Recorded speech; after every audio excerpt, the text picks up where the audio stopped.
Itinuturing dragon o isang malaking serpyente ng dagat, ang bakunawa ay pinaniniwala ang kumakain ng mga buwan na nagdudulot sa isang eclipse. Ang bakunawa ay inilalarawang mayroong bibig sinlaki ng lawa, isang pulang dila, balbas, hasang at apat na pakpak, isang pares na malaki at kulay abo habang ang isang pares ay maliit.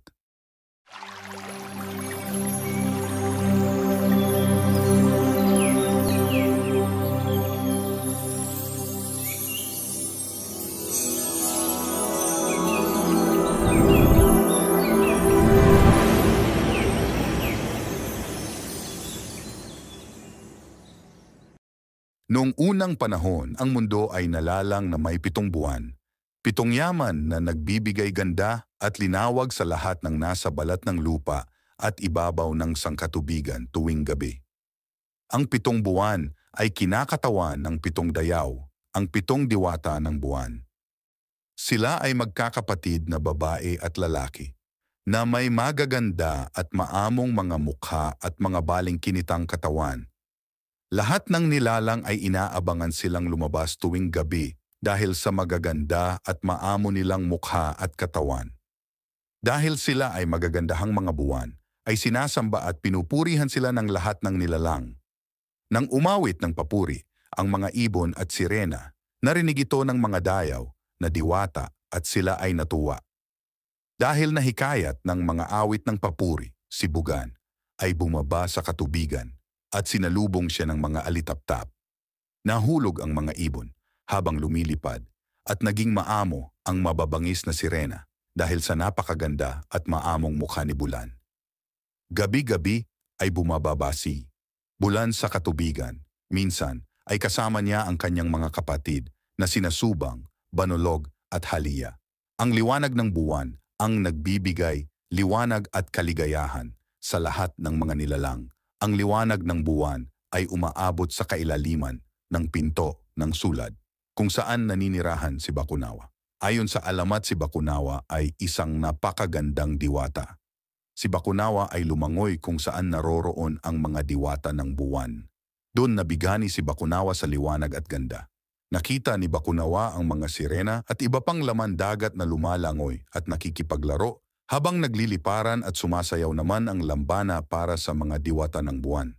Napuno ng pagkainggit si Bakunawa dahil hindi siya napansin ng mga diwatang buwan sa kanyang pagdating at hindi man lang siya pinagmasdan ni Bulan.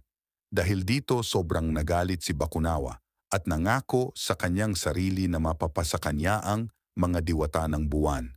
Si Bakunawa ay minsan nang nabighani sa isang batang babae na mula sa isang banwa. Ngunit nang siya ay dinalangin ng dilag, ay pinaslang ito ng kanyang mga kaanak dahil sa pagsamba sa ibang Diyos na si Bakunawa. Nangako si Bakunawa sa kaniyang sarili na hindi na niya muling mararanasan ang hapdi at sakit sa kanyang dibdib, na sakit ng dulot ng hindi maipaliwanag na nararamdaman niya. Nang sumunod na gabi, isang higanteng tila ba ahas na may mahabang dila, na singpula ng dugo at bibig na kasing laki ng lawa at mahabang katawan. Ang Bakunawa umahon mula sa kaibuturan ng karagatan.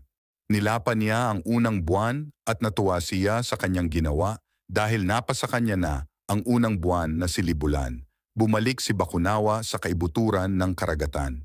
Naramdaman niyang natunaw sa loob ng katawan niya ang buwan na si Libulan. Ginawa niya ulit ito sa sumunod na gabi. Nilamon niya ang buwan at napasakan niya si Banilig na muling natunaw ito sa kanyang katawan.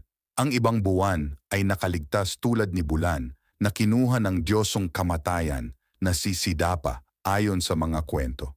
Si Mayari ay nakaligtas din ng siya ay bumaba sa kalupaan at nakita niya ang isang lalaki na nagtatangkang magpapatiwakal sapagkat wala siyang batok o palamuti sa balat na tandang kagitingan at pagiging maisog. Ang lalaki ay ginawang asawa ni Mayari at ito ay tinuruan ng mga lihim ng panggagamot at pag-aanito. Ang lalaki ay ang unang naging asog. Samantala, ang isang natitirang buwan sa kalangitan na si Haliya ay nalumbay at nagalit. Ang natirang buwan ay kumuha ng sinagtala upang gawing isang kampilan panglaban sa Bakunawa. At mula rin sa sinagtala gumawa din ito ng pantakip sa kanyang mukha upang ipagluksa niya ang kanyang mga nawalang kapatid. Napagtanto ng Ana na nawala ang mga buwan sa langit. At nang makita niya ang bakunawa, nalalamunin na ang huling buwan ito ay kanyang pinigil at ginapi. At pinagsabihan niya si Bakunawa na huwag nagagalawin ang huling buwan. Si Bakunawa ay hindi na muling naging isang magandang diwata at ito ay mananatiling isang halimaw at pangit gaya ng kanyang ginawa at binalak sa mga buwan. At tinatangka pa rin niyang lunukin ang buwan. At ang mga tao ay dapat mag-ingayupang iluwa ni Bakunawa ang buwan. Sinasabing minsan sinusuway pa rin ni Bakunawa ang utos ng Bathala at tinatangkang lunukin ang huling buwan na si Halia. Dahil dito ay nag-iingay ang mga tao para mapaalis at iluwa ng Bakunawa ang buwan. Yung mga alamat ng Bakunawa ay nagpapakita kung paano ng mga sinaunang Pilipino binigyan ng kahuluguhan ang mga pangyayari sa kanilang paligid. Sa paggamit ng kanilang malikhain mga isip, nagawa nilang makapag-isip ng isang kawili-wiling alamat na sumasagot sa kanilang mga tanong.